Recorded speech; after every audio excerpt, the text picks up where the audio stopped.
Beberapa video beredar di media sosial menunjukkan bagaimana drone Lancet Rusia yang baru-baru ini dikerahkan lebih intensif daripada sebelumnya dalam menyerang pasukan Ukraina.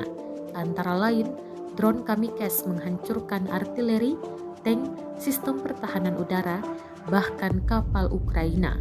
Rekamannya ramai beredar di Telegram pada Jumat 4 November 2022. Yang pertama dari video menunjukkan serangan drone Lancet mengenai PUKM-1 Ukraina, dan yang kedua adalah sistem rudal anti pesawat jarak pendek Strela 10 era Soviet hingga kapal Ukraina. Drone Kamikze tak berawak Lancet dikembangkan oleh Zala Aero dan diperkenalkan pada 2019 di Suriah. Versi dasar awal memiliki dua sayap X dan pesawat berbentuk cerutu dan dapat membawa hingga 3 kg bahan peledak. Kecepatan maksimum drone adalah 110 km per jam dan jangkauannya adalah 40 km.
Terima kasih sudah nonton.